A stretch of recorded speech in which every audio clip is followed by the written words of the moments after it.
Start the meeting of the Community Preservation Committee.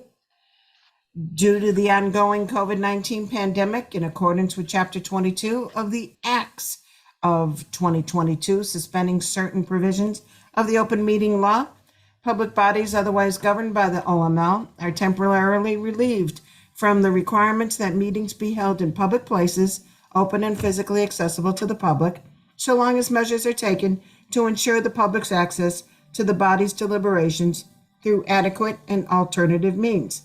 This meeting will be live on Zoom. The public may participate remotely by joining Zoom meeting ID number of 840-0877-2826 or by calling 929-205-6099. For additional information about remote participation, please contact Carly Antonellis, the Assistant Town Manager, at atm@ayer.ma.us or 978-772-8220, extension 100 prior to the meeting. And so we called the meeting to order. Anybody want to change anything on the agenda? No, can I get a motion to accept the agenda as written, please? So moved. Hi, Colleen. Second. Barry seconded.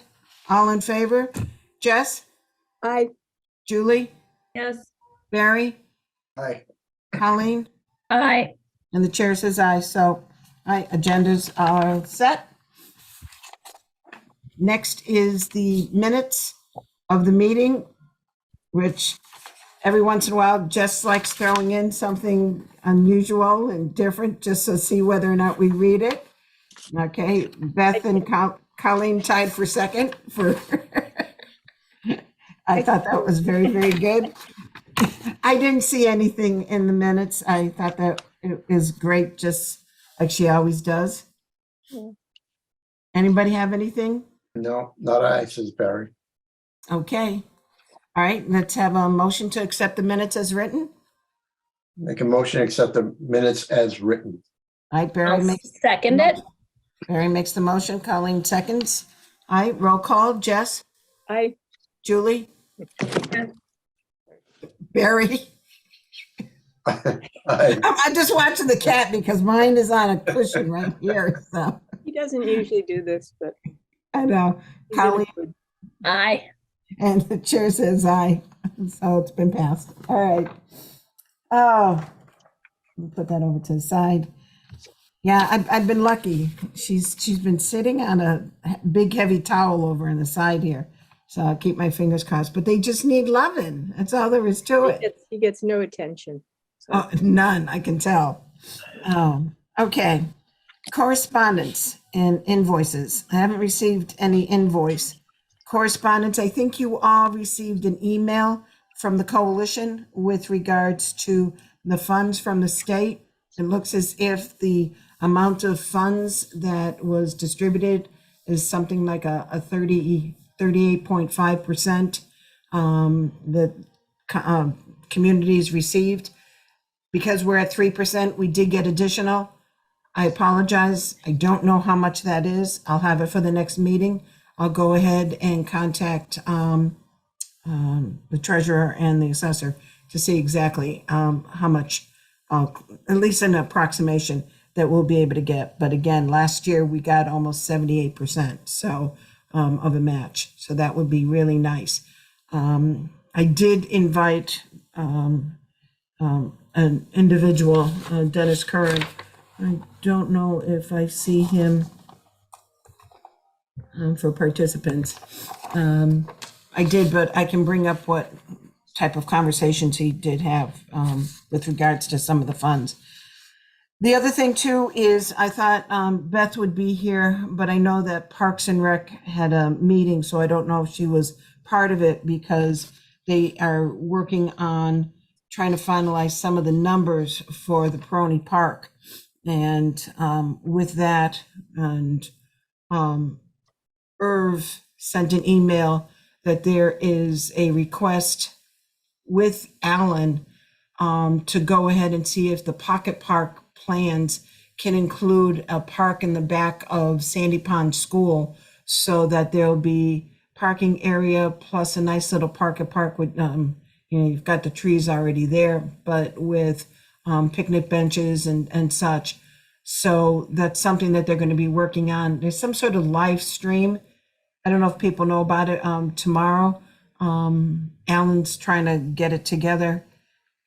So with that was some of the other correspondence is from Irv for the ideas that he has with regards to this pocket park, and see whether or not it will be part of Alan's plans or CPC, or maybe a little bit of both. So, yeah, that was, like I say, some of the other correspondences. Anything else that people might have received at all? Nope. No. All right. Then with regards to public participation, is there anybody from the public who wants to go ahead and chime in? All right. I'm hearing crickets. Just want to remind everybody that if you do have any type of comment, you can reach me through my town email, or you can contact Carly Antonellis and she'll go ahead and give me your information and I can go ahead and call you back. A lot of times you may have the answers, so it may take a while. So give us give me a little time, or give us a little time. I did receive a email from Dennis Curran, a town resident who I believe lives over on Pleasant Street. And he had a couple concerns, and that's why part of me wishes Beth was here, but Jess is here, so she might be able to give some feedback. He was concerned, or he was wondering whether or not there's anything that CPC could do with regards to Plow Shop and Grove Ponds, so that more can happen with the Peroni Park area and try to open up that waterways. I told him, from what I understand, the water is so contaminated that you can't even dredge it, because dredging it would go ahead and add even more insult to injury. I don't know if that's true. It's That's- actually the sediment that is the real problem, The sediment down at the bottom. right? Yeah. And Beth would know more about this, but a few years ago, several years ago, the Army drew down Plow Shop Pond in order to dredge two small coves in it, Red Cove and another one, to remove some of the contaminated sediments, and that itself cost millions of dollars. And that wasn't the complete pond. And we all thought, well, they're taking the sediment out of these two little areas. What about the contaminated sediment everywhere else in the pond that was just going to redistribute? And that was all the Army was willing to do. I think Pace knows more about that. Grove Pond also has the same thing with heavy metals in the sediment, and the only real solution would be dredging, and that's millions and millions and millions of dollars, and going through the Army Corps of Engineers, etc. So I don't see anything too feasible about that at the moment. That's too bad. Yeah. Yeah. And I mean, it's, and forgive me, again, I don't know all of it, but the Army Corps of Engineers is the one that also worked on Shepley landfill, right? I mean, isn't there, above and beyond, and they pretty much capped it. I mean, because of the costs and such. So again, I think it's going to be a cost factor. He was just wondering whether or not there was anything that we can do, or the town can do, to push the Army further. And I believe, the town is trying to do its best, but it is a cost factor. So, all right. Well, yeah, I actually think with this economy and federal prices, it's like I would have a hard time pushing for expenses like that. Okay. But All right. it'd be great if the area had never been contaminated in the first place, but All I know is that when I went out there to do the water chestnut, I had to sign a waiver that if I'm bringing up a water chestnut and it has a ordnance, meaning a grenade attached to it, I needed to drop it very slowly back down. And it was like, okay. Had to explain that to an insurance company. Yeah, it was interesting. Thank God nothing, nothing like that ever happened. But all right, so that was one of the questions that he had. So maybe what I'll do is I'll make sure that there's something else. I'll talk to Lori Nearing with regards to PACE and see if there's something that PACE might be able to follow up with. So I'll talk with her. The other item that he had was, and I can understand we are starting to look at the future of air.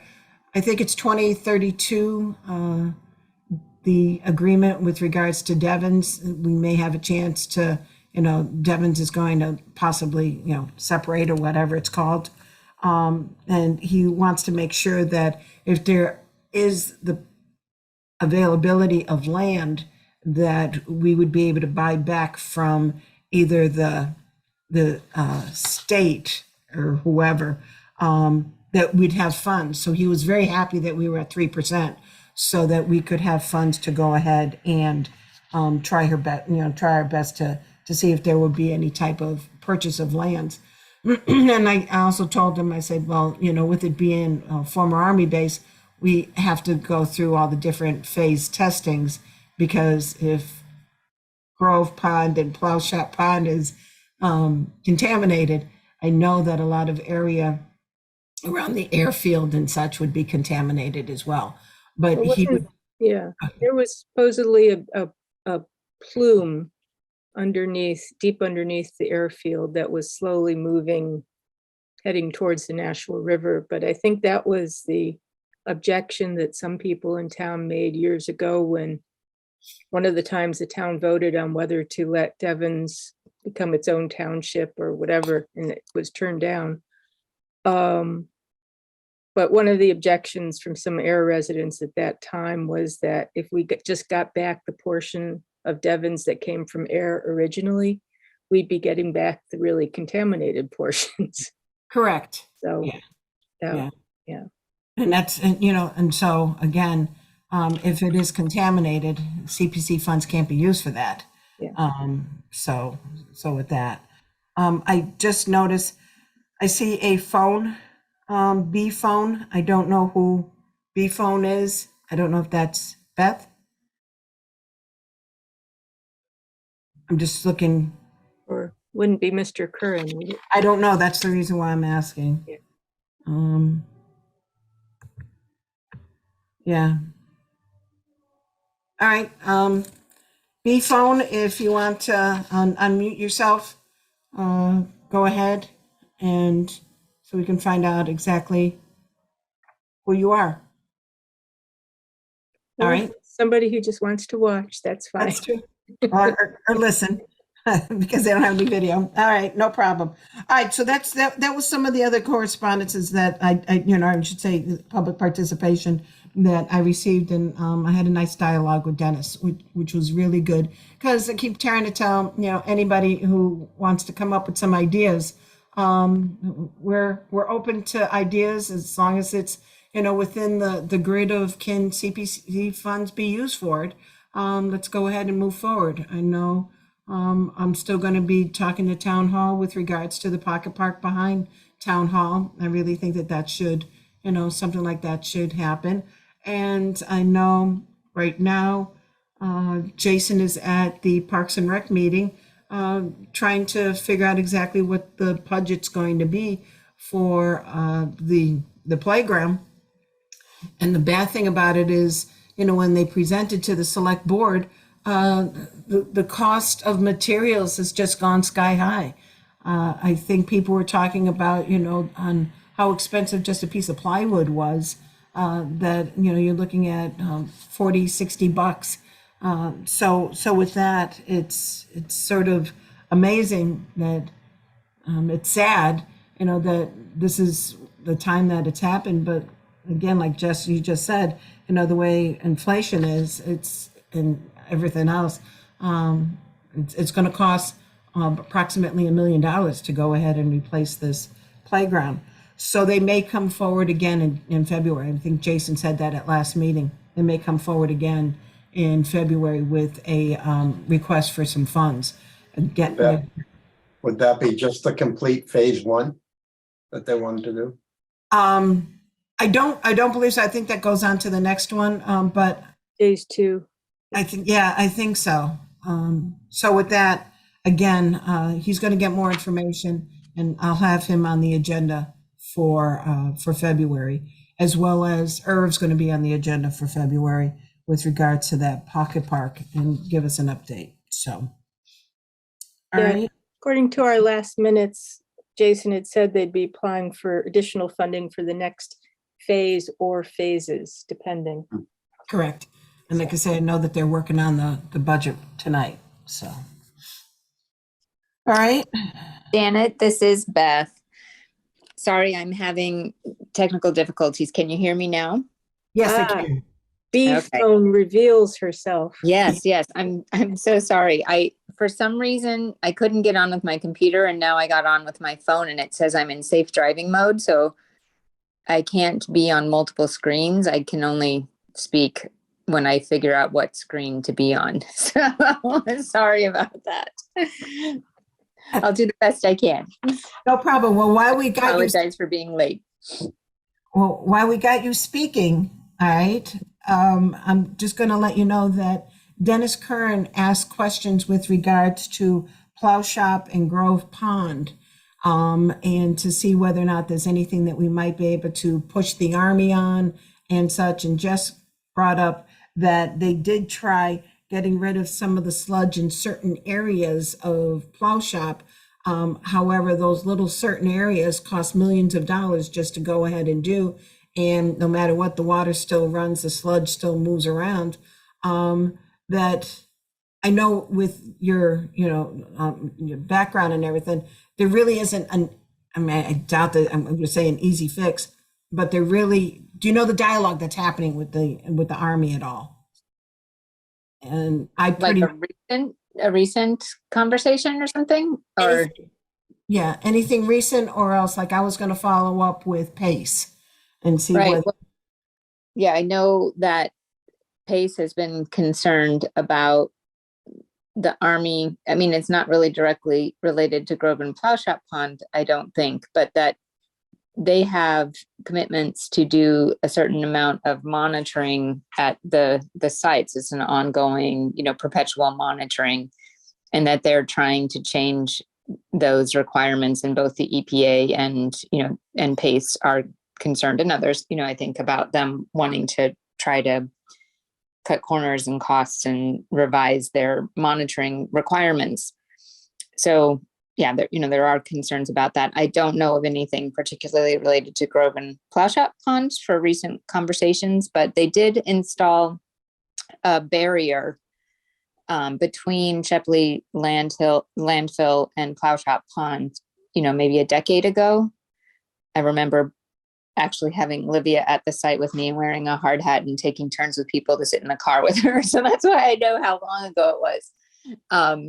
But yeah, since that, I don't think there's been documentation of additional contributions of contamination to the ponds, but that's just from my recollection of things. Okay, so at least they've stopped what's going in pretty much with that barrier.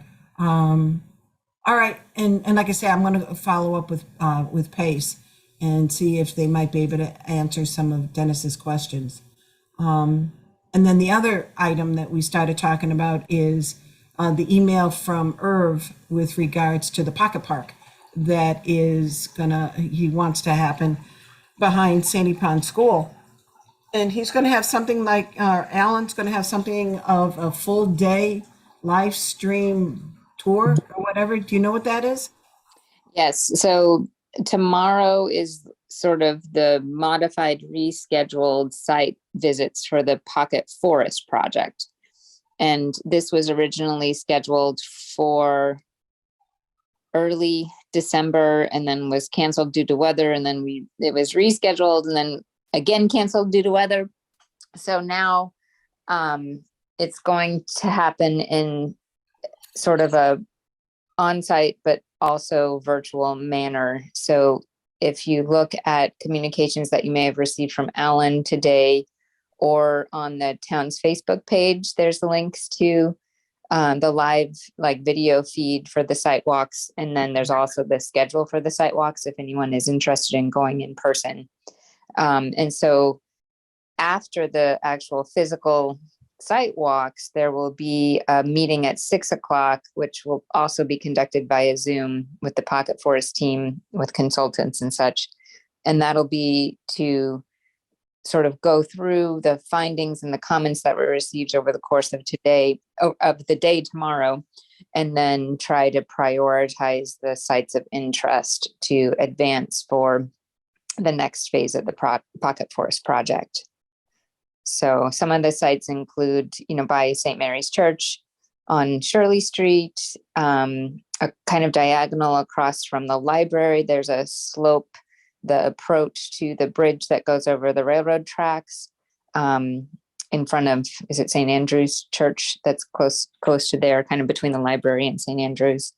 The high school area, the Sandy Pond Schoolhouse site, and maybe a couple of other locations that are escaping my mind right now. Where in the high school? It would be, we want to stay away from Page Hilltop because we know that at some point in the future that will likely be reconstructed. So somewhere, anywhere from like the tennis court area around toward the back. It doesn't, it's not a large space that we're really looking for, but really, working to establish a small forest area that has all of the functions and benefits of a forest, and that it would just be a great opportunity for engaging students as well, and the monitoring of the site, and just getting them out to do some of the investigations and explorations. Excellent. Wow. Good timing for Olivia too. Right. Actually, we did the Devon site walk in the middle of December. We actually pulled that one off on a cold but decent weather day.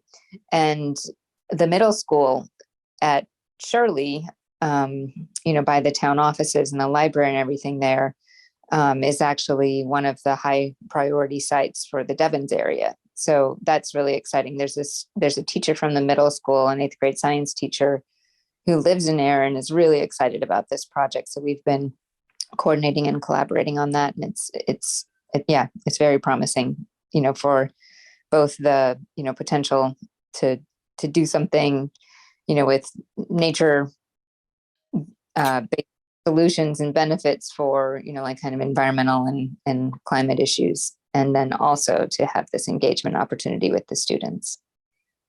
Oh, that's great. All right.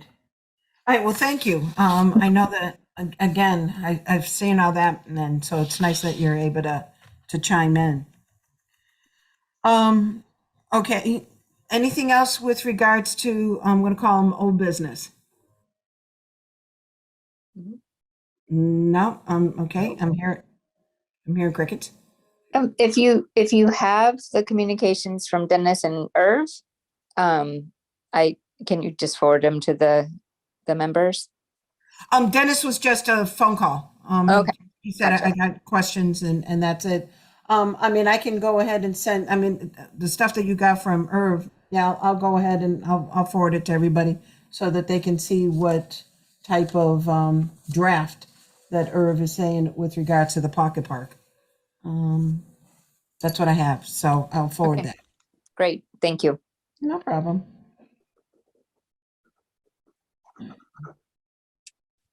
Okay, that's on my to-do. All right, again, if there's nothing else for old business, anything with regards to new business? Again, I know that I'm going to put Irv on the agenda for February. We already spoke about Jason being there as well for Parks and Rec.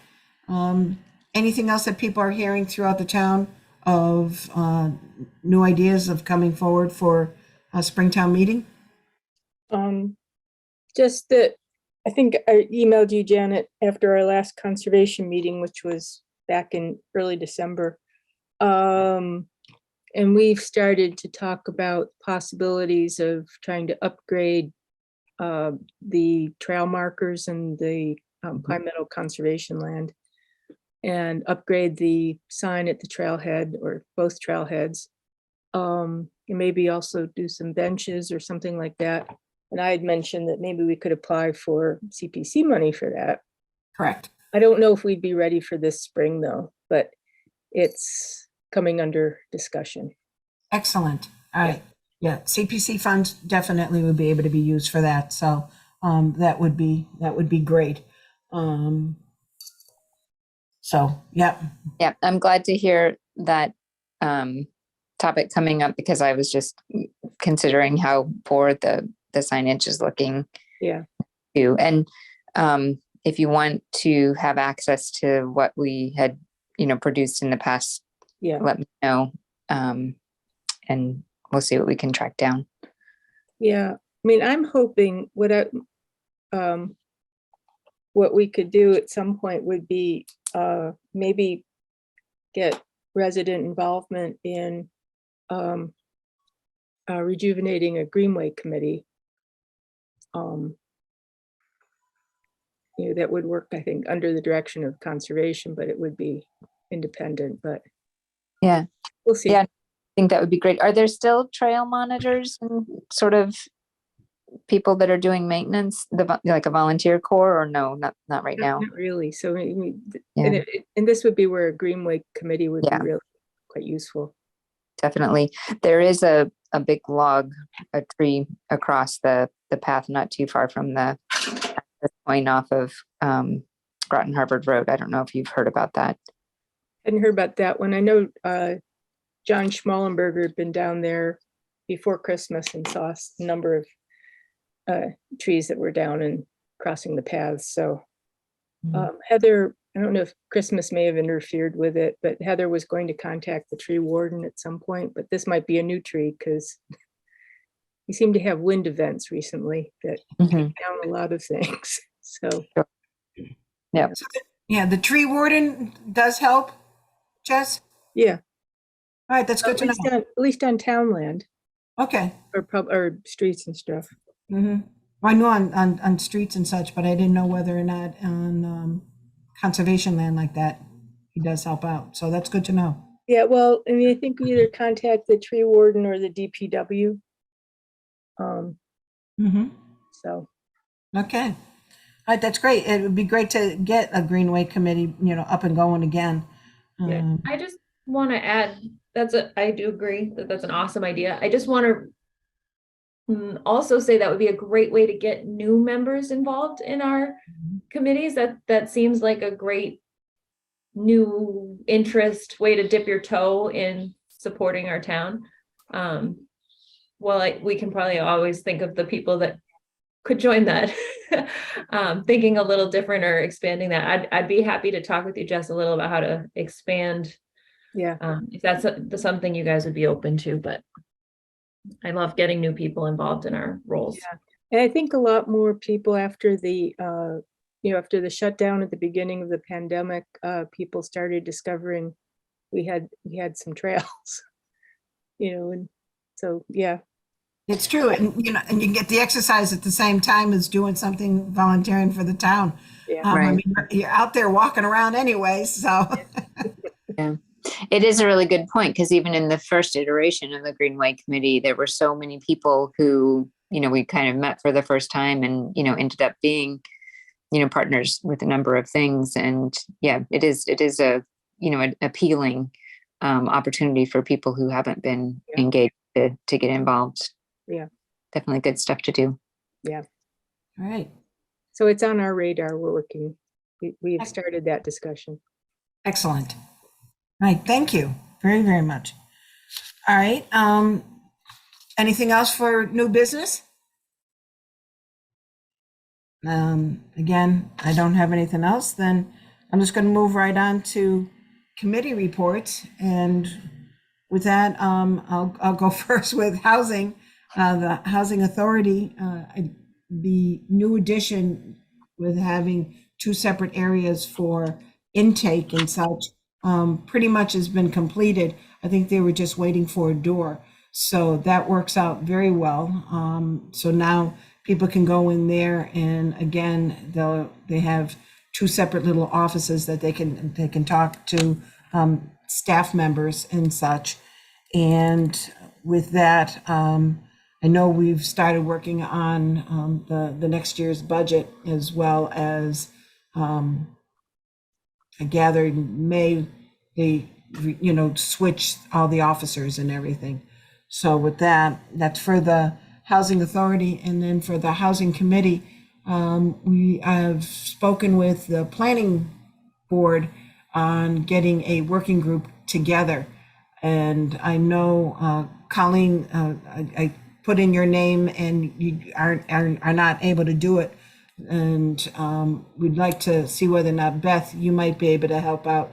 And the working group is to go ahead and work with MRPC as well as MHP, which is Massachusetts Planning, as well as the housing, to look at ways of redoing parts of the zoning bylaws to reduce the size of a lot and reduce the size of a house. And with that, so that you've got smaller houses being built that can be more affordable, instead of being a large single family house, have it be more like a cottage. So I know that MRPC has been working on it. And so that's why I've made contact with Karen Chapman and see if we might be able to discuss it. So again, speaking with the planning board, we're going to try to get a working group together and have it be a variety of individuals. But since many of us wear multiple hats, we have to be careful that many of us aren't from the same committee, board, commission, and such. So that's why we're trying to diversify as much as possible. So Beth, I know I sent an email and I need for, I'd like for you to see whether or not you might be able to help out with the board, but I know you've got a lot on your plate. So just let me know. And the other members would be Jonathan from the planning board, Ken from the planning board, as well as Charles Schultz. You've got Alicia, you've got Mark Archambault, and I'm trying to think of some of the other ones off the top of my head, and I'm sorry. There was like one other individual. So again, for being the housing committee, we're trying to see on ways to bring in more affordable housing. And I'll let you guys know how that starts working out. So those are my committee reports. Yeah, Janet, sorry for not getting back to you. It's just been hectic with the holidays, and travel, but I'll take a look and follow up with you. That's what I thought. Yeah. So Yeah. don't worry about it. Yeah. Thank Thanks. you. Okay. All right. Jess, conservation. Well, the main thing would be just what I said about trying to start working on upgrading the trail system, et cetera. Just as a secondary thing, being on the zoning board, we're close to finalizing the comprehensive permit on the affordable housing Chapter 40B project on Fitchburg Road. Oh, nice. So we should be doing that in the next few weeks. So Awesome. All right. Okay, and then, Barry. and then Oh, they'll have sorry. to come before conservation at some future point for a notice of intent on some things. So then you'll hear more from me on that from conservation. Let's put the other hat on, right? Okay, Barry. Nothing new to report. Historical, we have our first meeting of the year next, the 11th. I think that's that Wednesday, I think it's Yeah. Wednesday Next week. Yeah. next week. So, yeah, also still discussing our future plans, but to focus more of our attention on the coming year. So, Excellent. Oh, that's good. I know that people have been asking on social media with regards to the old fire station. I know that I want to head down to Town Hall just to see if Alan knows of how things are progressing down there. It's owned by a private company now, but they have started taking down the bay that the ladder was in, and people are concerned, making sure with regards to the historical value of it. I went ahead and told some individuals that have asked me about CPC funds, and again, I want to reiterate, the only CPC funds that were ever expended were for the step gables that are on the side of the top by the roof. And those monies, I'll be watching those to make sure that if they get, I don't know what we can do, but if they get damaged, they've got to have to go ahead and repair them back to their current, the current whatever, and such as that. But They none of worked the on other, they worked on the cupola too, didn't they? they really didn't. And I thought that's one thing that I wanted to double check with regards to the funds. I think all the money was for the brickwork. I mean, that's what it was expended, was for the brickwork and for the cement that came down, but nothing was done. They might have just secured it better, but there wasn't enough money to go ahead and take care of the whole cupola. Yeah. So that's why it's in that disarray. But the other monies, the $190,000 was never allocated out to them. They never took it. Calvin Moore and his group didn't use any part of it. So it is still back in CPC funds. It was never used. So, which means it's just sucked back into the funds. So with that, a lot of individuals are concerned that they got additional funds and they didn't. It was only the 30,000, and it was used for those, like I say, this part of the roof there and the step gables. So I'll be, yep. Can I ask, so where it's a new owner, would it make any sense for us as a board just to send a letter that kindly just says, we just want to remind you, I'm sure you're aware that this was town funding and this was the parameters. So rather than watching or hoping or saying they have to fix it later, that maybe we could just Sure. kindly word it, but say that, hey, we just want to remind you, we all care deeply about this project. And Sure. I can go ahead and I can generate an email as being the chair and saying, I'll find out exactly who to send it to. And with that, just reminding them of how the town set aside monies, for it and everything. I think that's good. Great suggestion. Thank you, Julie.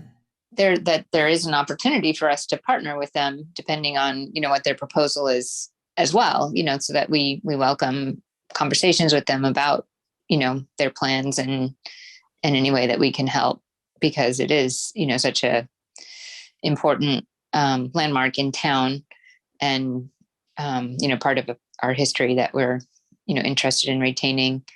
When the 30,000 was allocated, was there a grant agreement? Yes. And did it require a historic preservation restriction? I don't believe he did one. Say that again, Barry. I'm sorry. I don't believe he did a preservation restriction, and I'm not sure whether he was required at that point where he was just, I thought he was buttoning up the roof and trying to get the cupola tightened up. Because those are, yeah, that's kind of pieces of information that we would want to be able to share as well. And that, had he gone further, I think, obviously the historic preservation would have been required, but and I don't know much about the new owners other than just seeing that they're taking down the southern addition there, which really is important. That if they take down that addition, it could be put on the National Register, or at least applied for a National Register at one time. Again, But I know Right. that we tried at one time getting it on the register, and because it had that southern, especially the southern edition, they wouldn't agree. So, Do we know what their intent is with the building? No, that's what I need. Yeah, I don't. I Yeah, know I don't. yeah. Again, it's only speculation and rumors. So that's why I want to try to find out from town hall to see if Alan knows or if Mark Archibald knows of what's going to be happening there. Well, Exactly. there must be a building permit issued, so, that Chuck might be the one that would have, good information too. Okay. All right. But I agree with Barry. I don't believe, anything happened with a historical deed restriction because again, additional stuff was going to be happening, that's what the larger part of it. I think the concern was the bricks were falling down over by those step gables. And with that, they wanted to secure that. So I'll double check and let you guys know in February. Okay. But that's a great idea, sending out the letter. I'll send it to everybody too, so that we're all part of it. Okay. Julie, planning board? Hi. Hi. Planning board, we're right now working with Nasoya, or we've had Nasoya for a public hearing and site plan in front of us, and they are expanding their facilities. And so far, it looks really good. We're going to walk the site tomorrow. Nice. Hopefully the weather's good. Yeah. All right. Colleen?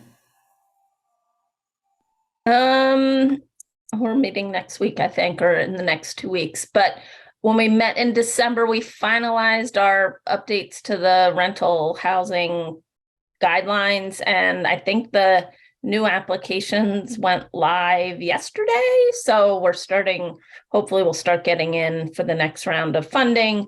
And in our last meeting, we sort of put on our radar another application for CPC funds down the road to fund the next round, but also starting to think about some long range planning and, looking, about what else we can do about affordable housing. So anyhow, that's about it. Right. Excellent. Okay. Beth, anything with open space or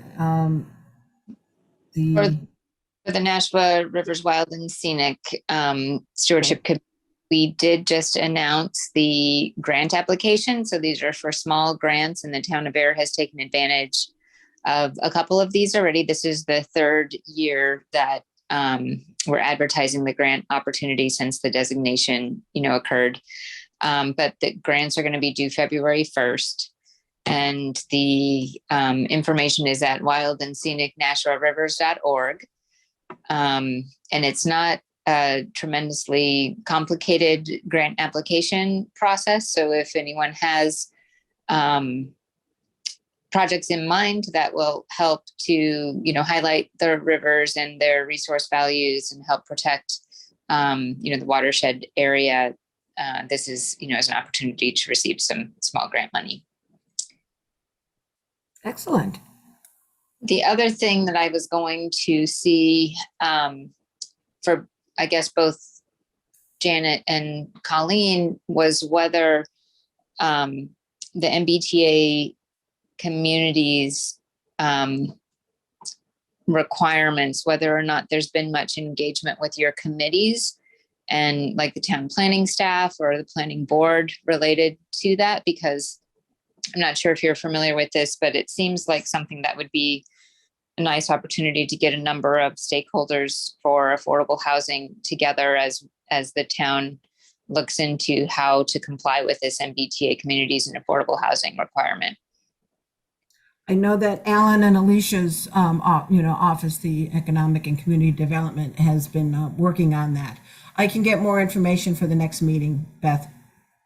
Okay, yeah, we don't necessarily need to spend meeting time on it, but I just wanted to make sure, like that kind of public engagement and the committee engagement was, planned. Yep, it is. It is not anything we've talked about in the housing trust, but I can certainly bring it up as a point of discussion at our next meeting. Yeah, it's been something that we've talked about on the committee side. So that's why, again, it is on, I just got to get an update, from Alan and such. So, all right. Anything else that people want to bring up? Nope. All right, then if there's nothing else, I gather, oh, I don't have my phone, hold on. Our next meeting would be February, February 1st, I think, isn't it? really, wow. Is it? Yeah. Yep, February 1st. All right, that'd be at 7 o'clock as well. And if there's nothing else, can I hear a motion to adjourn? Make a motion to adjourn. All right, Barry. I'll second it. All right. Aye, me buckos, right? All right, guys, thank you very much. And I wish you the best for the new year.